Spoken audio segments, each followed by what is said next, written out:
Talkness Monster Podcast.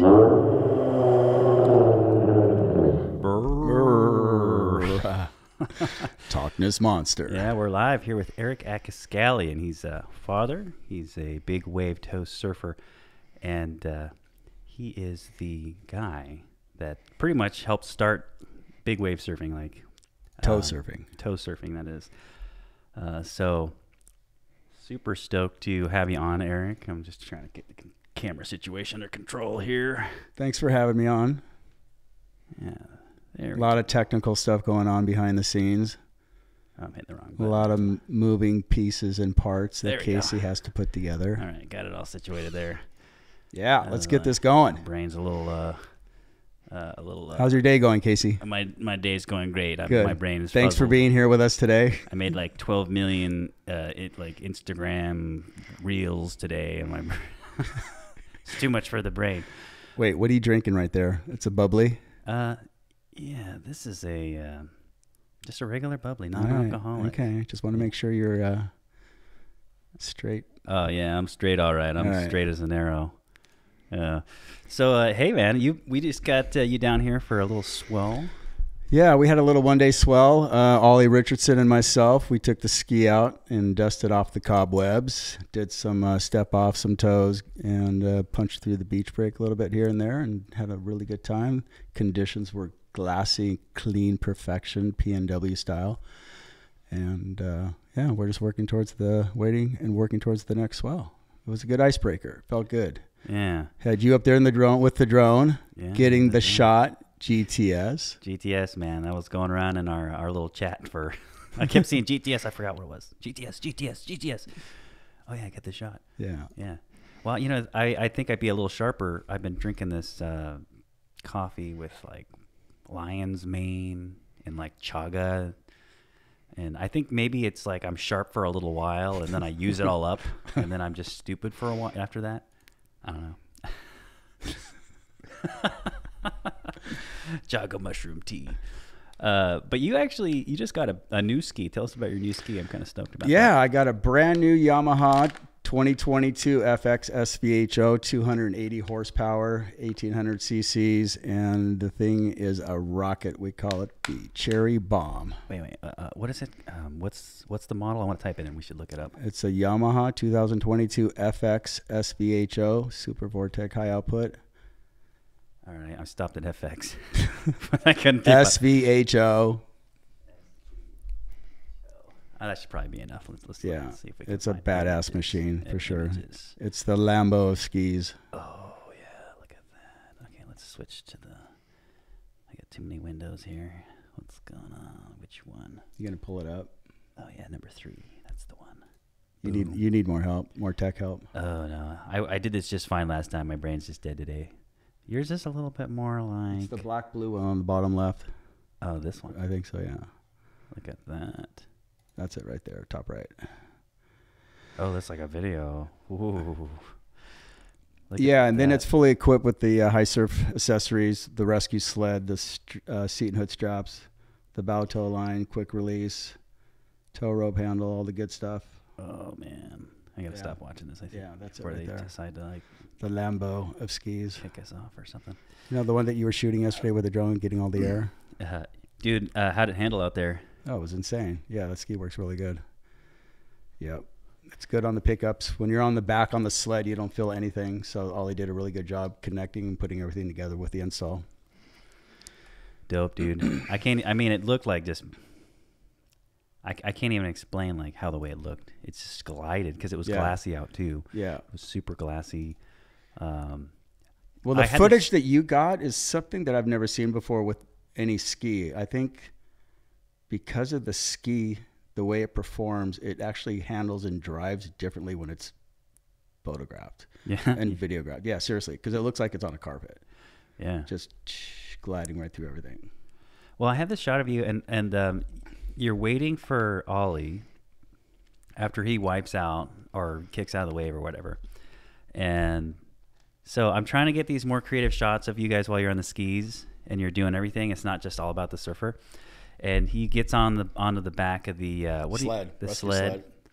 and the wave is like just about to touch him, and then you jet off. Like, is that? He's got 3 seconds to grab that sled. That's what I tell him. It's a 3-second rule. 3 seconds. Yeah. If it takes you longer than 3 seconds, the wave's coming down on you. So you better grab that sled and get on.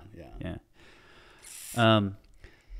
So I wanted to talk to you a little bit about so kind of how things began with you earlier. The journey. Yeah, a little bit of the journey. Yeah. Okay, make sure you get up to the mic. I want to make sure we can hear you, especially for this awesome story. So, like, did you grow up in Lincoln City, or where'd you actually from? I'm from Santa Barbara.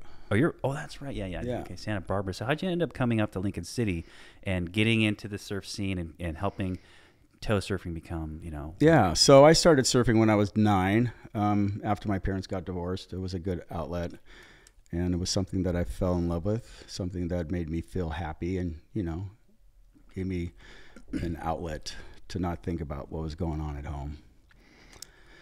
And that's what I wanted to do every day. I just wanted to surf, and through junior high and high school, surfing was number one. School was the last thing on my mind.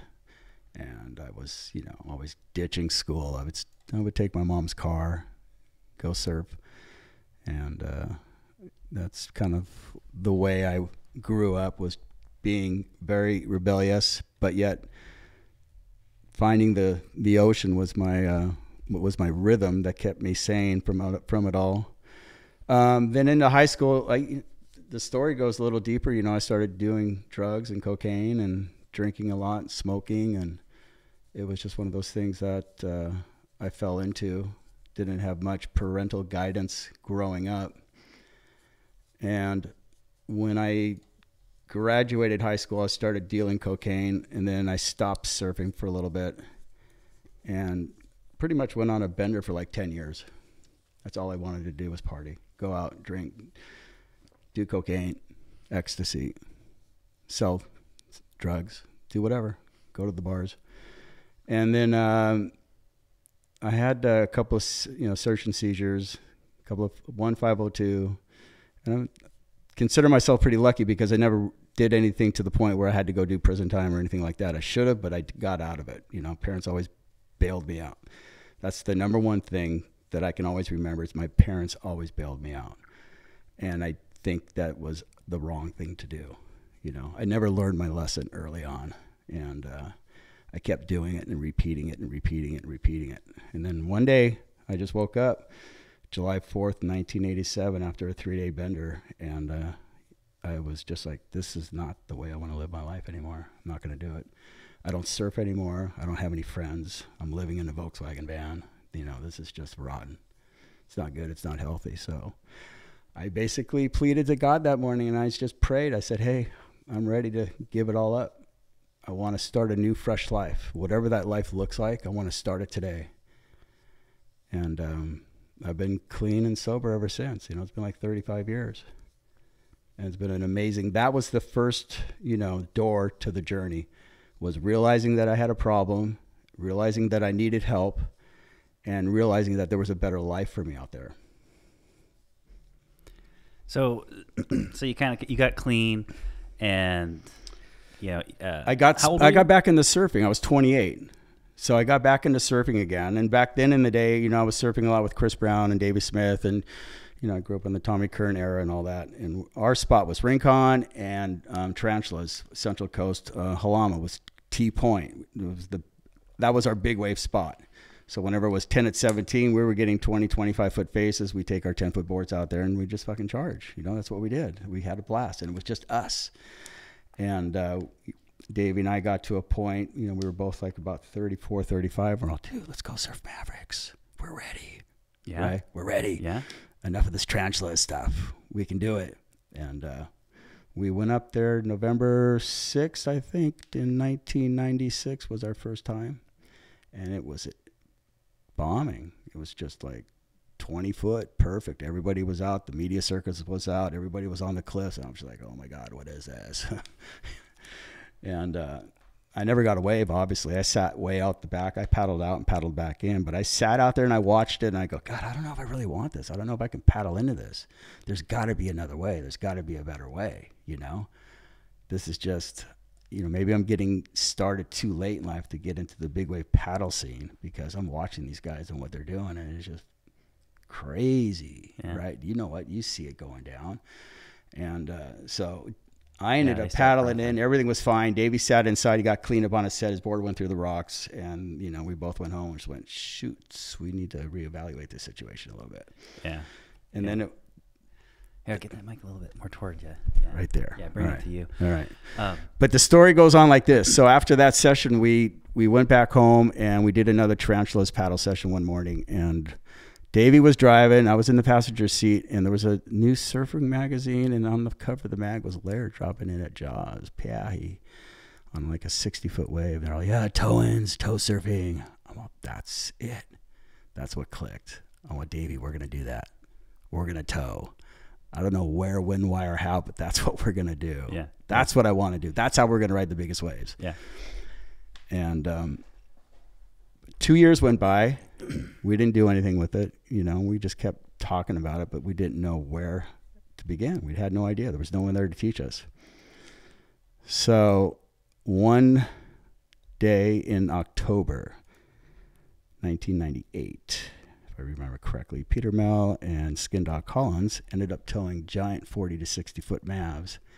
And I was paddling Rincon that day, and it was like solid 6 to 8 foot perfection. And I'm walking back up to the parking lot, and everybody's going, yeah, they just towed at Mavericks. I'm going, yes, there's tow surfing in California. So that was it. I knew now we could probably do it. We just had to go and start by getting a ski and getting all the equipment and trying to figure it out. Yeah. Yeah. Well, let me switch the camera here. He's still having technical difficulties. We have Hayden Elliott says, Oregon Surfers for the win. And Sarah Bishop, I greatly appreciate honesty when people are truly authentic, sharing their life stories. And she says, thank you. You're very welcome. I believe in transparency. Always. That's the best way in life. Yeah, man. Like, this is a cool story, because I've heard your 2010 stories, a couple of different times, like with Phil's movie, Journey to the Reef. And then I think you told a little bit of that story when I did a mini doc with you. But I haven't heard this. You tried to surf Mavericks, and then how you got into the tow surfing from there. Well, it's a process. I mean, I was motivated by Laird's cover shot. Then I was motivated by Peter Mel and Skin Dog actually doing it. Yeah. And so the process from there was like, okay, so how are we going to do it? But in 1996, my father passed away unexpectedly, and then my sister passed away because of drug and alcohol abuse 2 years later after that. So my life was just like, I was just confused about what I was supposed to be doing in life. I'm 36 years old. I'm single. I'm not married. I have no kids. I don't have a job really, because I am a silver spoon kid growing up. Never learned how to support myself. I was a drug addict recovering. But yet I had this passion for something that I had no idea how I was going to attain it. I didn't know where to go to get any experience. I didn't have anybody to look up to. I couldn't just go knock on Laird's door or Peter Mel's door. So it was a matter of doing something for myself for the first time and taking charge. And so I found that tow surfing was a means for me to take charge of my life and do something for myself that nobody could do or give to me or ever take away from me throughout the whole process. So I bought a ski, actually got a sponsorship from Yamaha right out the gate, saved myself like $2,500. I'm a car salesman, so I sold myself. I sold Davey, and as a package, we're a tow team out of California, and we're new. We're the only ones out of Santa Barbara. We're going to do this. We're going to go surf some giant waves. I guarantee it. That was my goal. I was 40 years old when I started towing. Really? 40, okay? And I maybe surfed Mavericks a half a dozen times, no bigger than 10 to 12 feet, nothing to speak of. And even to this day, I'll never go out and paddle that. I'm 62 years old. Why would I do that when I can just grab a rope and ride the biggest wave of my life?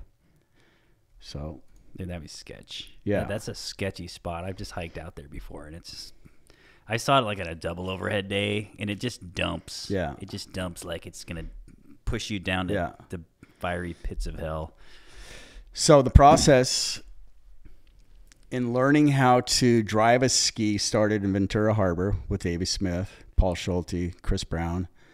And I remember the first time I put on a rescue sled, you're supposed to put the sled on the back of the ski right here. Well, I had the sled like this. Oh, really? And so when I was going forward, the sled was getting pulled underneath. I was digging down. Yeah, I was digging down. Yeah, you're submarine. And dragging. I was going, what is going on here? You know, I mean, again, trial and error. And I had to teach myself everything that I didn't know and figured it out. And one thing led to the other, and we got it right. And before you know it, we started towing up Central Coast, Morro Bay area, found some nice waves up there. You know, got legitimately my first 20-foot wave. And I remember getting the shot. I was like, oh my God, I'm hooked. I did it. I was so stoked. I remember I got the shot of me in the water. I was like, yeah. Yeah, it's awesome. You know, it was such a good feeling because I did it myself. You know, I gave myself a gift in life, you know, by being committed and just following the dream, starting to keep the dream alive. Dude, I can't imagine how it feels like being on a 20-foot face and not having to paddle all the way out and wait and be in that lineup ready for one to go on your head, or maybe you'll get lucky and you'll get a big bomber. And then so you got that 20-foot wave.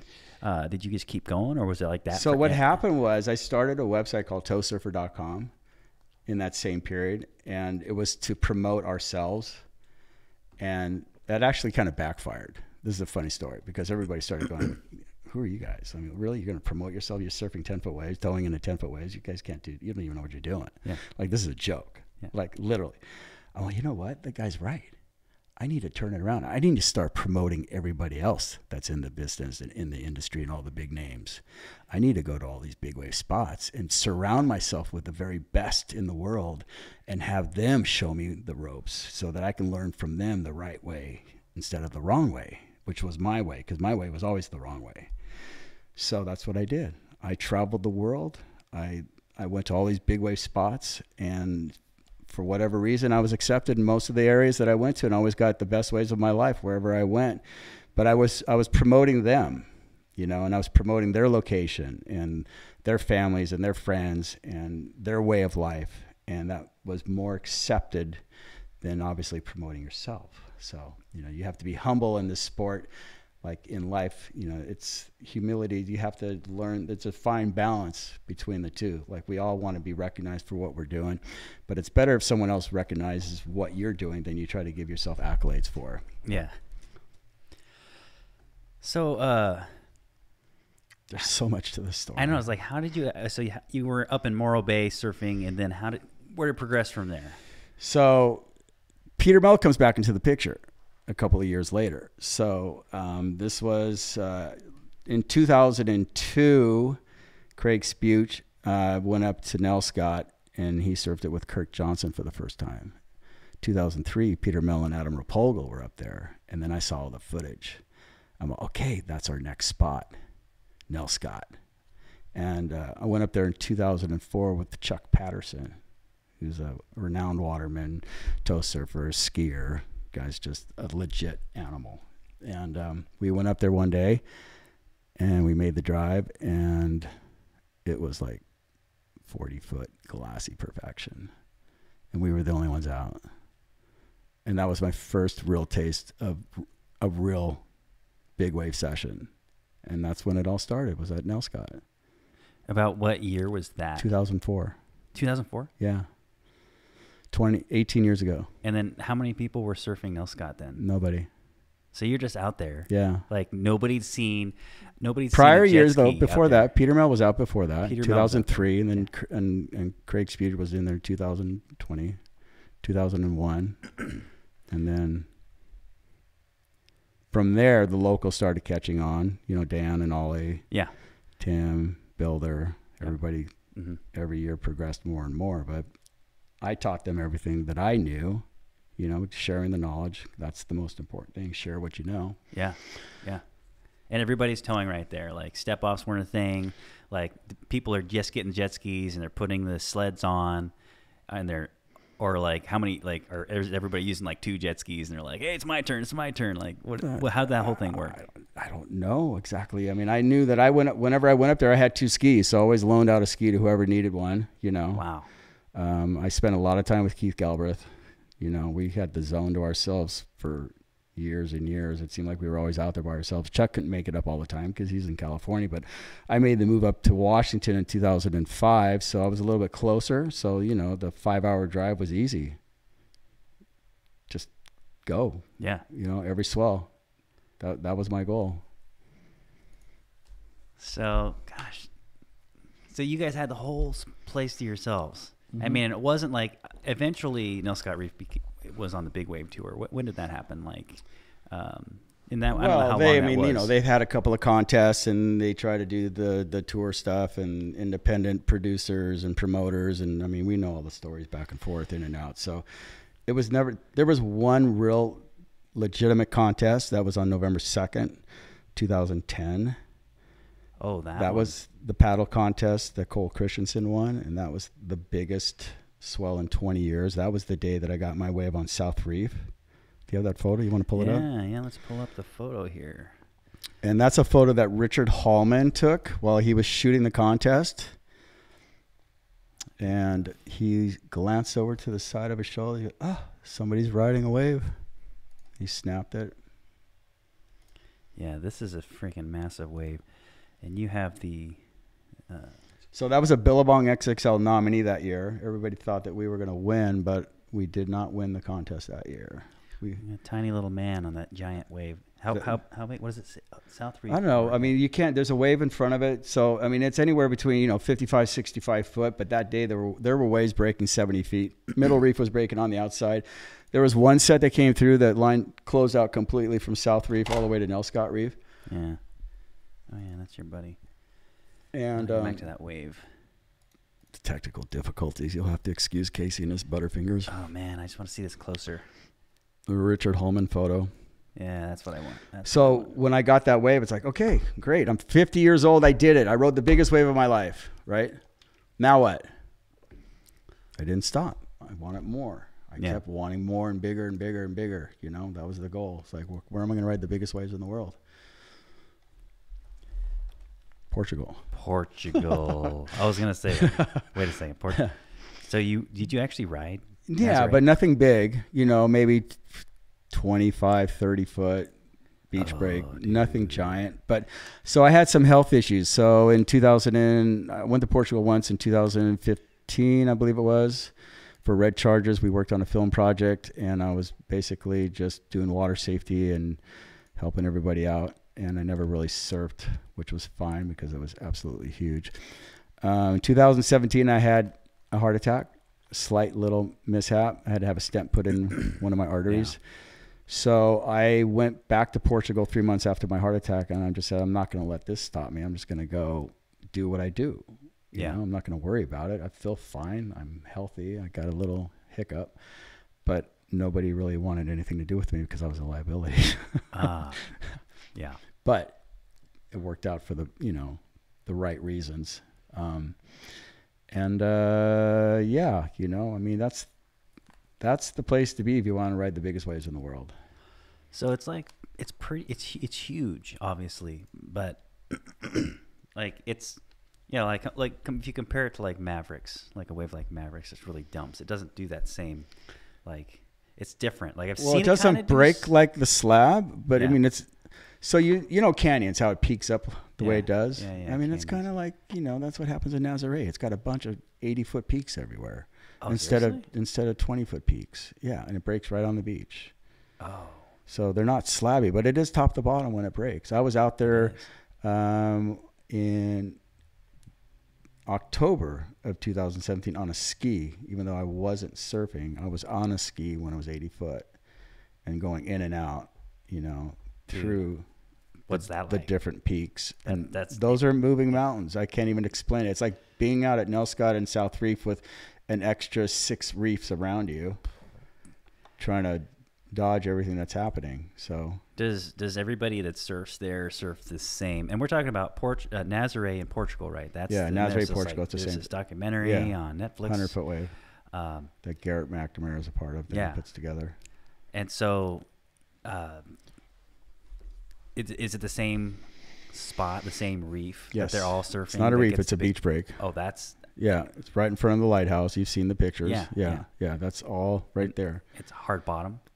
It's all sand. It's all sand bottom. That's sand. Yeah. But how does it keep breaking the same? Like, I'm used to Oregon waves where the bars change. Yeah. Well, the bottom's different. I mean, it comes from deep water into a shallow area. You know, I mean, there's a canyon underneath that is supposed to be like ridiculously deep, and so when it comes in, it hits the shallow ends of the beach break. That's what jars the waves into the A-frames. Yeah. Yeah. Oh, I have seen that A-frame shots. Yeah. Of Nazare, and it's preposterous. I would love to go down there sometime and watch that. I mean, it's just hard to believe when you're not there. Yeah. Like it's not the same. Like even just watching here, like watching Nell Scott. Yeah. South Reef. I mean, like, our waves are huge up here. There's no doubt about it. I mean, South Reef, 65, 70 feet. There's nothing wrong with that. Well, you told me that like there's like a outer reef. Middle reef. Dude, Yeah. that sounds so ominous. Yeah. Middle reef. Yeah. I've seen a photo of it. It's like 85 to 100 feet. And that means that everything is washed out all the way to the beach break. So getting out there would be the problem, you know, on a ski. Because it's so far? Because the river mouth and the beach break's probably closed out at 40, 50 feet. So getting through the beach break on a ski is almost impossible unless you time it right. And there's a lot of liability in that. Yeah. How about even just getting in? How about a helicopter drop off? That would be the way to do it. Chop us off. Helicopter drop off. With the ski. Helicopter pickup. Yeah, right. I mean, you know, this is even just like in 2020 when we saw it. Yeah.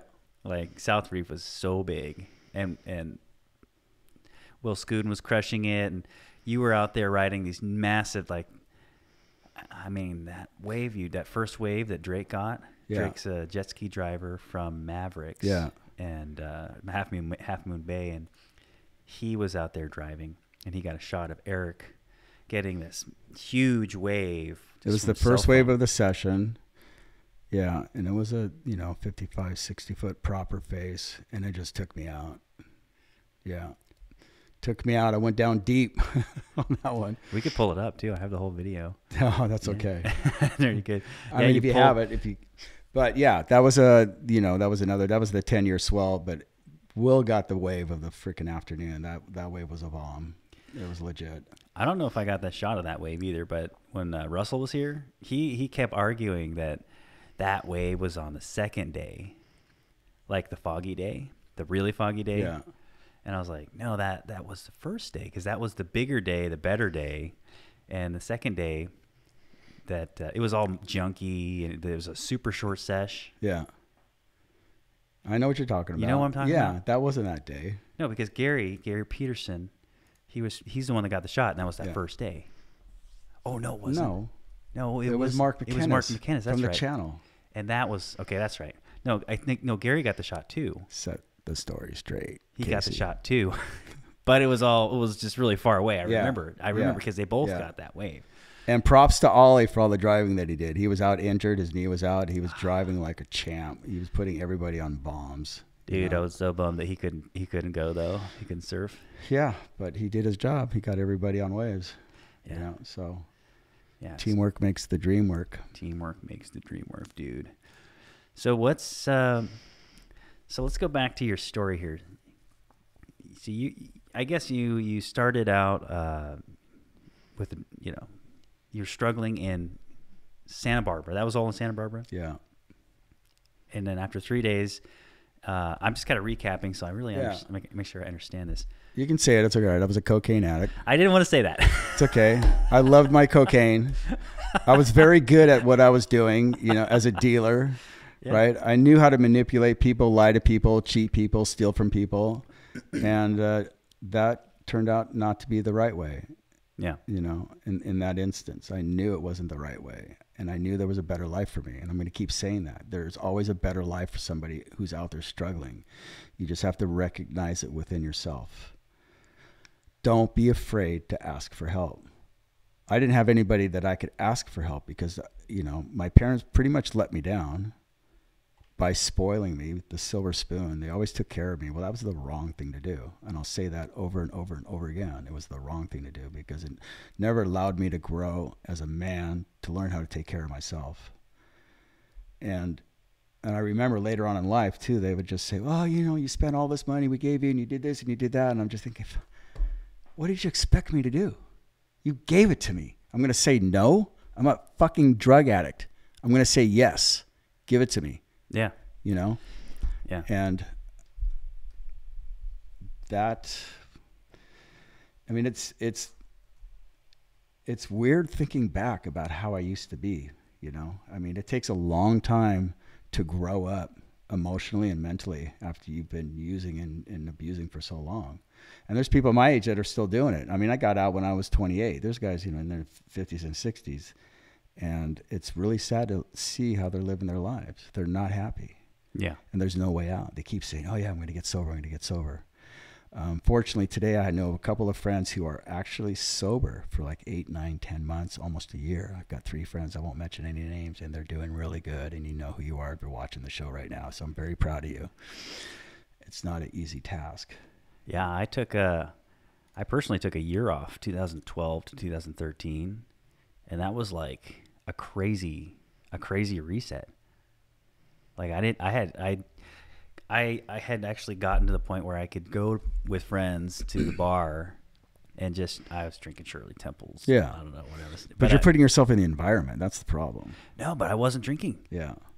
And I was fine with that. I didn't feel left out. That was the thing I would have been afraid of. It wasn't about, for me, it wasn't about drinking. Like I wanted to drink. I just didn't want to. It was a different thing. It wasn't the alcohol itself. It was like, I need to stop doing this for my mental health or whatever, my mental clarity. Yeah.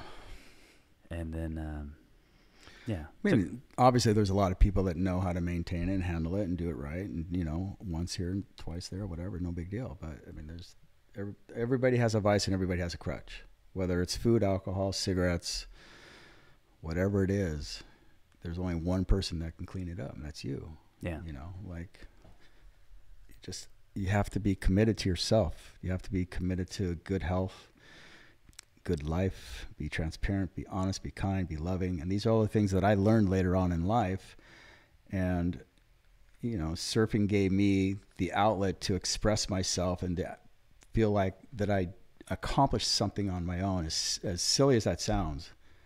But I actually did it on my own. No one could ever take away the 25 years experience that I have in the ocean with big wave surfing, tow surfing, water rescues, jet skis, and all the crazy shit that I did all over the world with all these amazing people, you know, and all the things that I learned. And now I have the ability to share the stoke, share my experience with other people that want to learn, because we're much greater and stronger as a group if everybody's on the same page when it comes to water safety, you know. It's really important. And I think there's a lot of up and coming young men and women who want to be professional big wave surfers, and they're in a great position now because there's a lot of people ahead of them with a lot of experience, you know, hundreds and hundreds of years of experience, and everybody wants to just share. And that's the beauty, you know. I didn't have that when I was starting to tow surf. Had no idea. You know, that was also a special time because you guys were groundbreaking, you know, surfing these waves that had... Yeah, I was the first guy in Santa Barbara to tow surf the Central Coast. You know, me, David Smith, Paul Schulte, Chris Brown, R.I.P. Brownie boy. Brownie in the house, yeah. So my friend passed away, Chris Brown, 3 years ago, January 19th. And, you know, he had his substance issues, and that's why we lost him. But he was an amazing human being and friend, and we had so many great sessions on the Central Coast. So, yeah. Yes. So if you had any advice to help anybody else stay off of any kind of drugs or alcohol, I don't know, what would you say? What would you say? Well, the first thing you have to do is be honest with yourself. Don't wake up and go, okay, I'm cool. I'm just not going to use or drink or whatever it is that I do for a couple of days, and have a couple of good days and go back and get back in the saddle. You know, you can't get on and get off, get on and get off, 1 foot in, 1 foot out. You can't do that. You got to be honest with yourself. That's the advice that I'd give. And if you have the right answer, the second step is getting help, asking somebody for help. Don't be ashamed to ask for help, because you can't do it on your own, you know. For me, I found God. I became a born-again Christian, and that's what kept me sober and clean. So I was proud. I was proud that I had God on my side. And it's because of God that I'm here today, that I'm still alive doing what I'm doing at 62. I'm a grom on a jet ski and on a towboard on South Reef when it's going off at 62 years old. I can guarantee you I'm the oldest guy on the reef right now. Okay. That's because God's on my side, and I have faith and I believe in my Lord. Yeah. Heck yeah, man. Appreciate that. I mean, there's a lot of people out there, especially I think right now, because Oregon actually has, I had Mike Pace, Toledo police chief, on here, and we talked all about, you know, how I don't remember the exact measure, 110, 111 or something. Oregon basically decriminalized like every drug, like all of them. And so he was explaining that we didn't have the infrastructure to handle it. And right now Oregon has, at least at that time, which was like a couple months ago, we have like the highest drug number problems. You know, don't quote me. I'm not, you know, I don't remember. Basically, we're super fucked. Yeah. Like, everybody's You've dying. got zombies walking in Oregon. I'm telling you. Every time I drive down here, there's tents up on the freeway, and there are people that look like they haven't taken a shower in 3 years. I was at Motel 6 in Redding when I was coming back from Mavericks, outside of Oregon. But I'm saying this is everywhere. And this woman, I mean, they got to let some of these homeless people stay in their hotels, right? Yeah. She had stuff growing on her skin. She had not taken a shower in over a year. It was the worst experience ever. I couldn't believe it. I was like, what? Why is this happening? Yeah. Well, I mean, it's like a cascade of problems. It's the drug problem, and it's helping the homeless problem. Yeah. And then we don't have enough homes anyway, and then everything's expensive. That's all crazy. You got everybody living in their cars. I see that all the time. Yeah. I mean, no, especially around here. Everywhere. Like, we have with their children. The motorhomes that keep catching on fire. Like, I want to do a documentary on that. I have to start capturing, because like for whatever reason they all keep burning up. Yeah. But like, that's what I'm saying. It's like people need to hear what you're saying, because it's like worst problem that's ever been. And it's like, if you got to find God to do it, then do it. Yeah. But, well, the first step is just realizing being honest with yourself, and realizing that you have a problem. Just be truthful to yourself. If you're out there right now and you're somebody who's dealing with an issue like that, it's just don't be afraid. You know, it's time to take care of it now, and don't wait, because you keep waiting to start something fresh. You're going to be 10 years down the road, 15 years, and you're going to be like, God, let 10 years go by just like that. And time flies. Like, I mean, I've been clean for 35 years, whatever. I mean, it's a long time, but it went by so fast. Yeah. You know, there's one thing I want to talk about, and that is the addiction that I have for surfing. Okay. Okay. I lost my wife because of it, because I was very selfish in what my pursuit was with big waves. I wanted to travel so much, and I wanted to be accepted so bad that at any cost, I'd jump on a plane and go to the next swell and chase it down. And I was a terrible husband. I was a selfish husband. I loved my wife, but I didn't know how to be a true man. I wasn't a good husband. I was a great father to my kids, but I didn't know how to be a husband. And she got tired of it, you know. She said she had enough, and that's because of my surfing. That's because I was selfish and inconsiderate, and all I wanted to do was find the next swell. So we got divorced 7 years ago, and today she's remarried, and we're best friends. We get along really well. Probably better than ever, you know. I have grown. I actually thank her for divorcing me, because it pushed me to grow up even more and become a better man and a better father than I was before, and a better friend to my friends, and be more considerate, be more kind, you know, be more aware of my surroundings and what's going on with people. Have a little empathy for people when they're not doing so well, because there's a lot of people out there in this world that are suffering. You know, and just because somebody looks like he might be, or her might be doing good, you don't know what the real story is. Yeah. You know? Yeah. Like there might be something going on with you. I don't know, but you seem like you're doing good. Same with Ollie and everybody else, you know, but we all have issues. Yeah. And the problem is everybody likes to mask it. A lot of people don't know how to talk about what's going on in their life. You know, it's okay to be transparent. It's okay to be open and honest about how you're feeling and what you're doing. You know, it's okay to ask for help. It's okay to ask somebody for a hug if you haven't had a hug in a while. Yeah. You know, it's just be real. That's all you got to do is just be real. And it's so hard to find real people these days. You know, like, I mean, I got a small group of core friends that are family, that are real human beings. And the rest of the nonsense, I don't want no part of it. If you can't add to what my flavor is, if you can't accept what I'm giving you, why would we want to associate with each other? Doesn't work that way. I appreciate that, man. I mean, that's kind of why I have this podcast, so I can have those real conversations with real people. And you know, if it's hard to talk to somebody who isn't being real and doesn't really want to talk, like, I can't script this podcast. Like, we can kind of like have a general outline, but like, if you talk from the heart, then you don't have to worry about what you're going to say. Like, I didn't come on here to talk about my surfing, to be honest. yeah, I wanted to talk about life and, you know, why I am who I am and why I'm here today. I want to be able to touch one person, help one person understand that they're going to be okay. yeah. Just ask for help. Yeah, well, we actually have OG Sky watch. He says that yeah, this is a fentanyl epidemic. He's a long time buddy here, awesome dude. OG Sky Watch, subscribe to his channel. And then it is surfing related, but Hayden Elliott wants to know where the best spot to get barreled is in Oregon. Secret. I'll just say slab. That's all I can say. How about I'll break it. I'll tell him.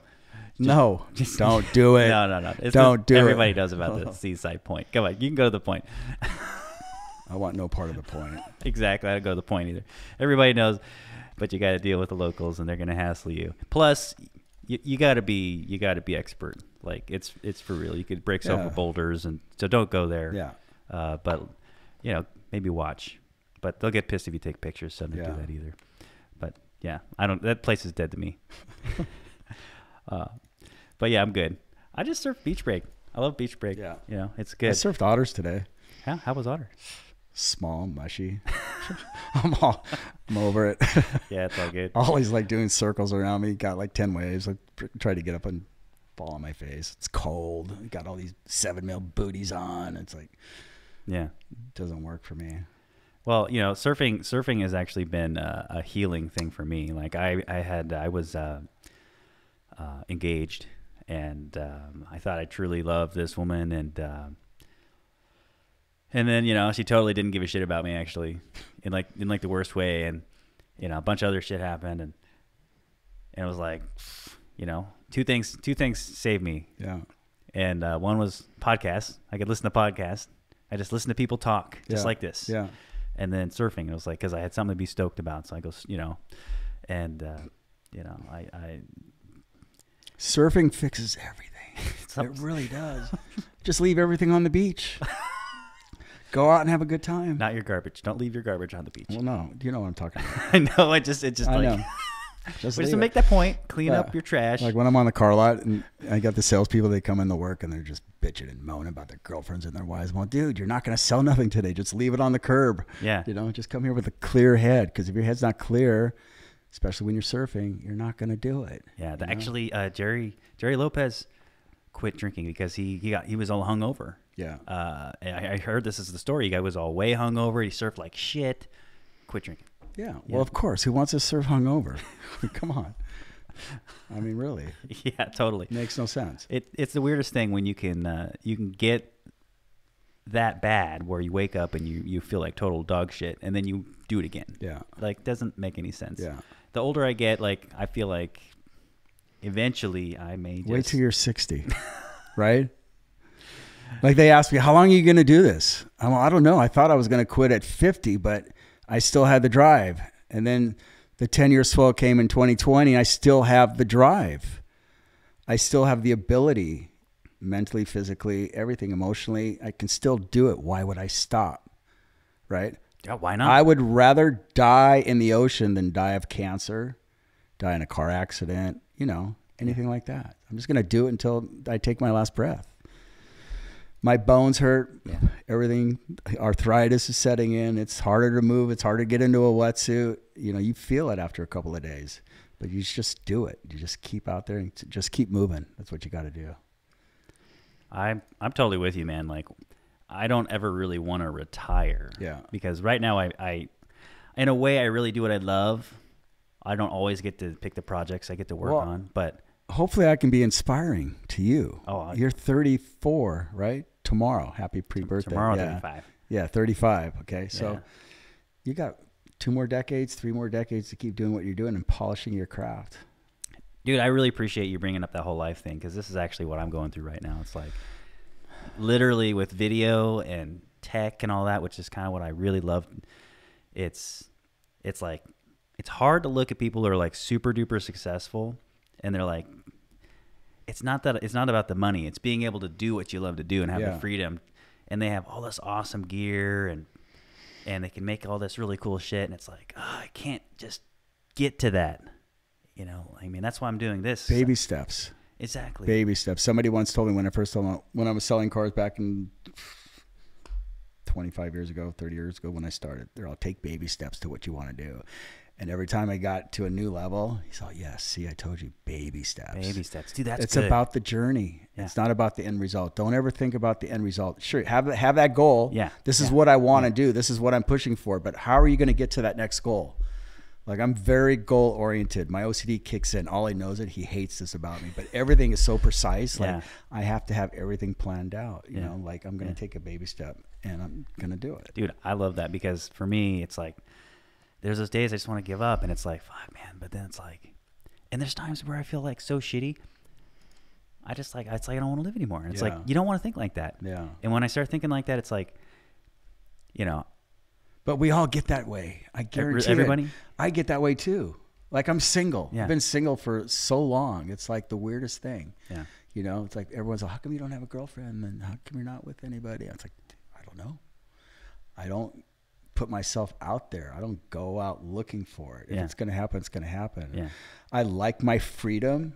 I like the ability to just be dependent on myself, being selfish again. But this way, I'm not affecting anybody. I'm being honest about it. Like, I like to travel. I like to be out and about and do the things that I want to do. I'd rather spend time with my boys or my, you know, ollie and go tow, surf, paddle, travel, do whatever. And if I have a partner that is going to be doing the same things that I'm doing, that'd be great. But I haven't met her yet. I don't know where she is or what's going on. But, so sometimes I feel like, really? Am I going to be alone for the rest of my life? My ex-wife once said that. You're going to be alone until you die because you're so bad at being a husband.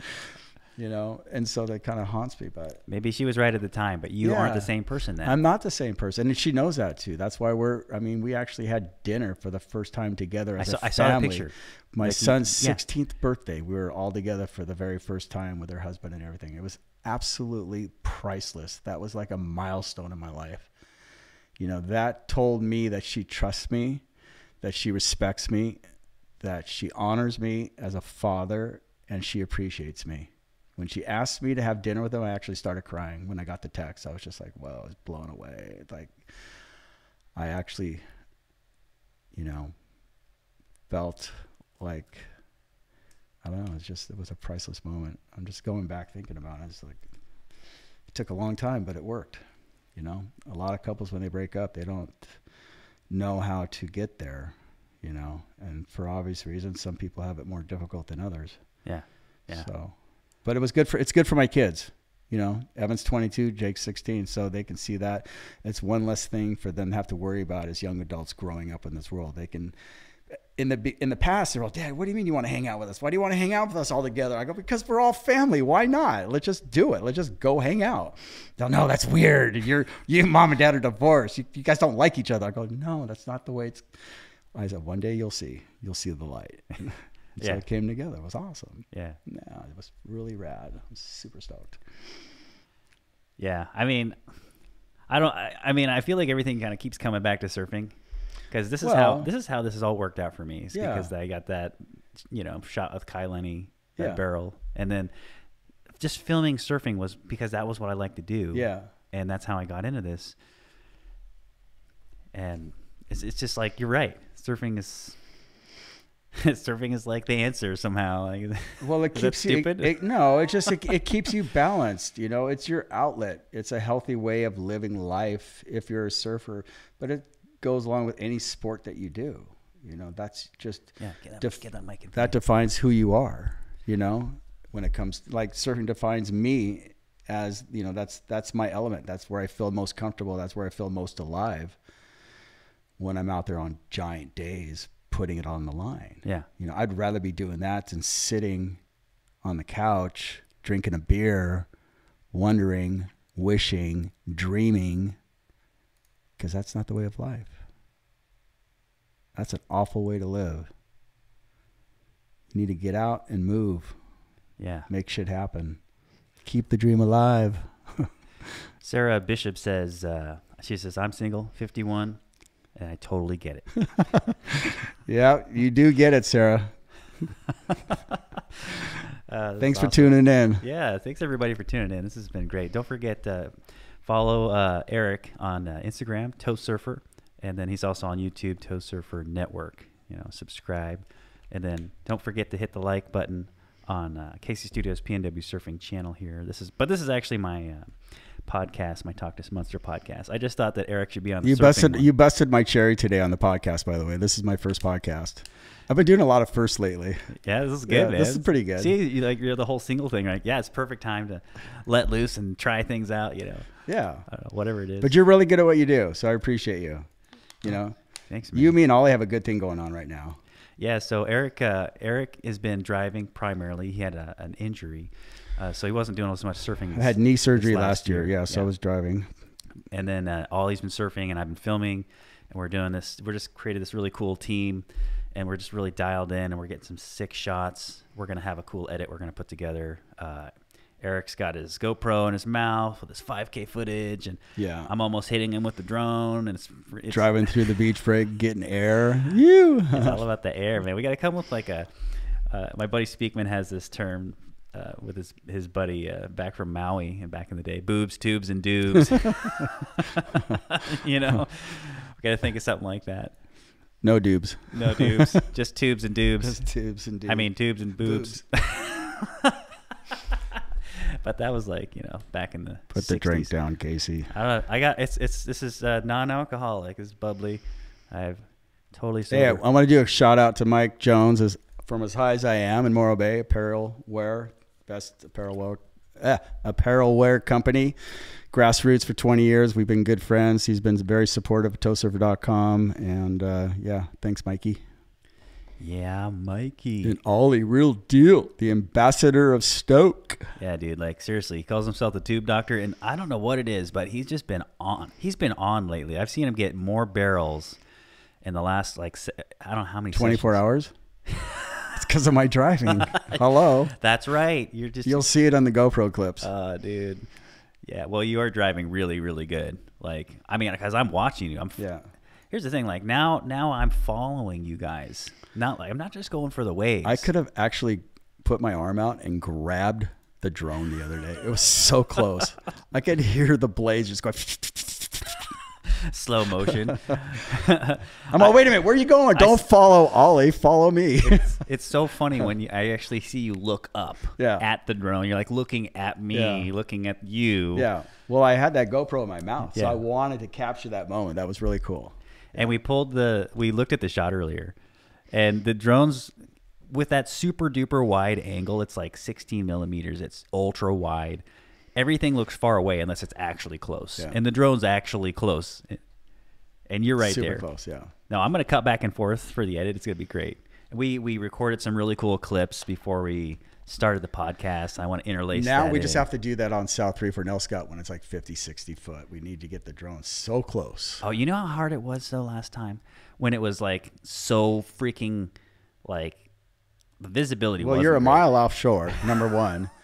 There's a lot of wind out there, so it's got to be very difficult driving that thing. Well, piloting. I mean, ideally in the future, there'd be some way where I could get out on a separate ski, and then we'd be like following on a ski. Like, you'd have to have. It's like that's like that would be like the way you do it for like a movie. Baby like steps. You're right. Baby steps. See, that's the thing. If I was making enough money, extra money, successful enough, I buy a ski, pay a driver. I'm for hire. I would hire you. Definitely hire this guy. Anybody needs a ski driver. He's got the ski. His ski's got music too. Yeah. Bluetooth. So you can ball. Wireless. Is that the right word? Ball? Are you a baller? I'm a baller. You're a baller. It's a Lambo. The question My is... son would call it a Lambo ski. The tech nerd that he is. It looked like a freaking Lambo. It's so sick. I can't even... Like, you have like the best ski that you on can the West get Coast. right now. Yeah, I do. Like, you can't get a nicer ski than that. Yeah, well, there's like 35 grand in it with all the equipment and everything that I have. Yeah.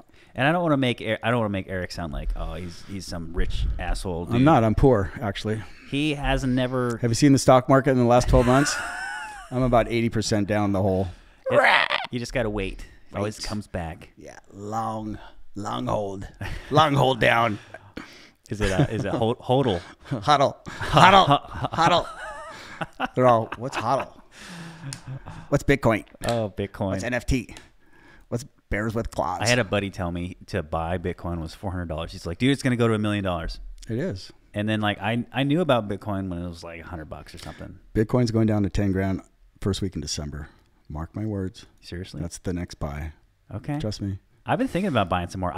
So if you go on the Bitcoin, you know about my son. So trust me, he knows. I might have to get connected with him. He knows. I got to know what's up because you're going to buy in at 10 and it's going to go back up to about 200 in 2025 and that's the next halving. So then it's going to 200K. Yeah. So we're in the winter time right now, crypto winter, but we're going to come out of it here. So crypto winter. Yeah. Luckily, I can learn all this stuff from my kid. He's a nerd. Yeah, that's a good person. He's a good nerd though, a smart one. I wanted to get into mining Bitcoin, but unfortunately, it's too late. Yeah, it's complicated. Like you need like a house full of computers and a jillion gigabolts of So I'm poor. Basically, I sell cars for a living, and I save my money so that I can surf all winter and buy a nice ski. I'd rather have a nice ski than a nice car. Yeah, I'm the same, dude. Like that's how I am. Like I bought all this stuff, and I don't have any money left. So where do you see yourself at 60? Well, that's not a baby step. That's a huge leap. That's a huge leap. Yeah. If I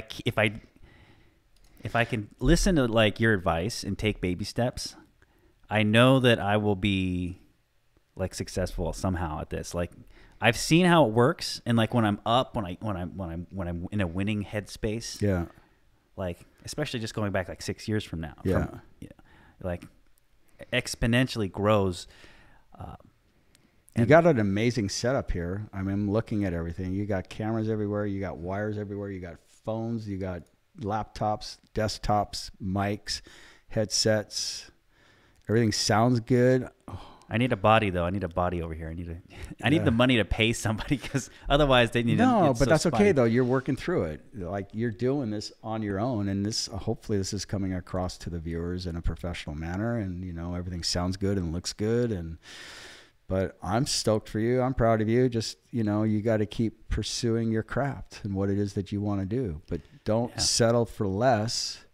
Like I'm 62 and I'm not satisfied because I know there's more out there for me, and I don't know what that is, but I know it has to do with surfing, big waves. That's where I'm headed, and if I can inspire somebody along the way, which I know I do every single day, because when they say, what? You're 62 and you're doing what? That's God working through me, right? Yeah, keeping me healthy.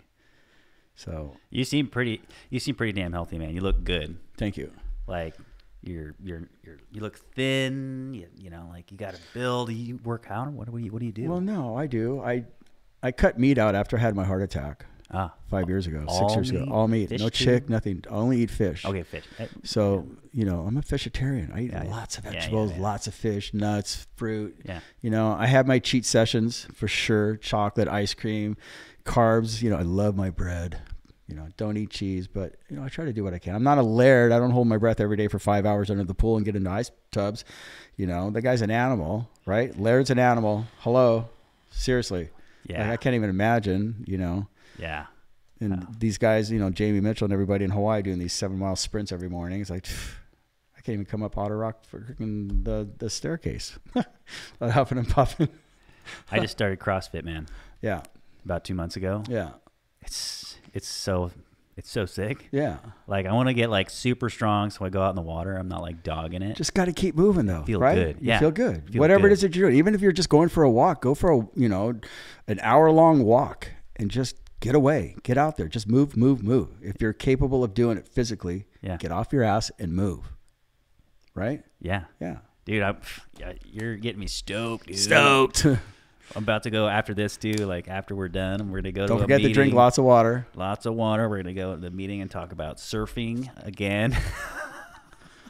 Yeah, well, I mean, hopefully I inspired you in this little podcast to keep you moving and stay positive. And no, baby steps, man. Like, that's going to ring through my head because... Baby steps. Like, I mean, because like... It's so much easier to achieve a goal when you got just a little one ahead of you. Yeah. Like, you know? Well, you know, and you told me you're a car salesman before. Yeah. And it's like, but when I hear about you as a car salesman, I don't just think of a car salesman. I think of a successful car salesman. Like didn't you win the best award for selling the most cars? Yeah, the most. I made the biggest paycheck ever in the history of our dealership like 2 years ago, and I've done it twice since then. That was baby steps.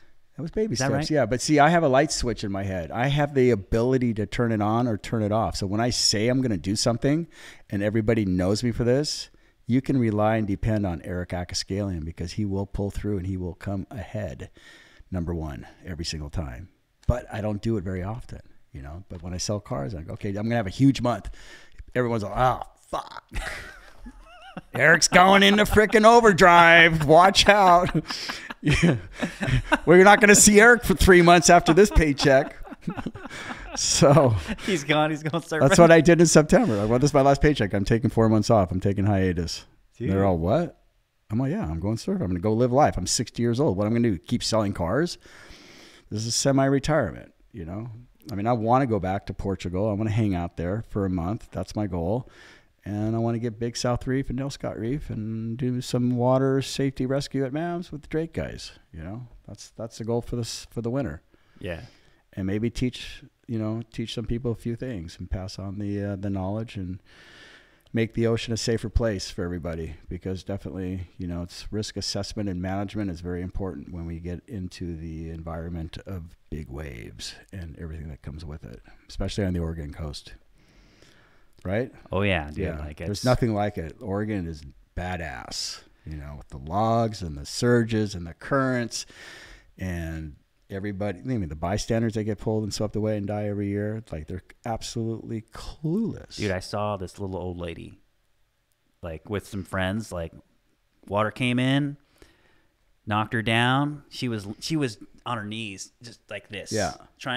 Reaching for her friends. She couldn't. Yeah. She was just like, no, it's crazy, dude. They weren't paying any attention. I'm like up on the cliff looking down. No, like, you see families on the beach jumping on logs and whatnot on a really big day when the tide's low, and they have no idea that there's a 2-foot surge ready to come up and sweep everything away up to the cliffs. You know, I've had to scream at families before. Yeah. Seriously. Like I was ready to go do a rescue on the beach.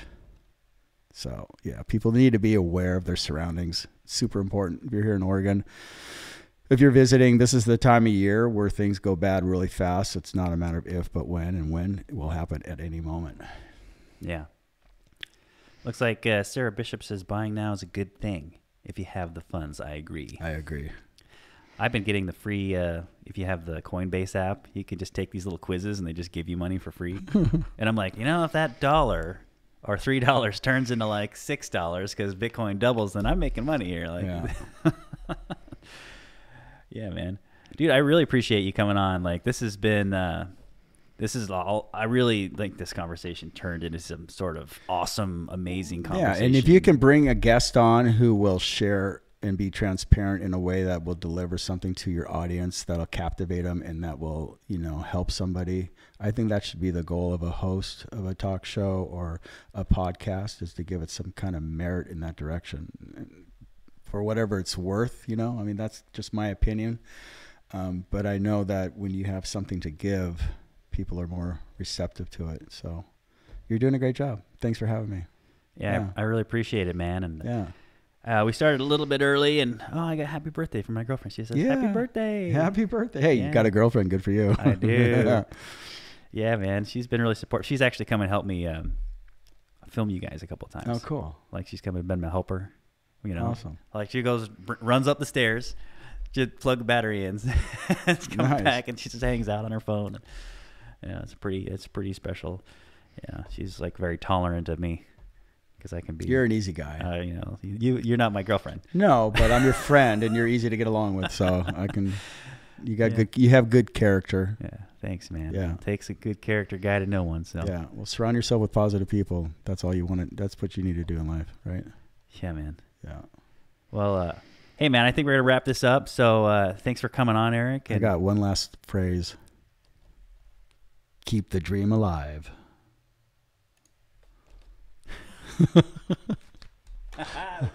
Dude, that was awesome. We did it. I cut it off right when you put it. Are you good? Are you stoked? Yeah, man. That was awesome. I don't think we had any downtime or nothing, dude. No. I almost started crying. It's my 20. I could tell, man. Like it was there.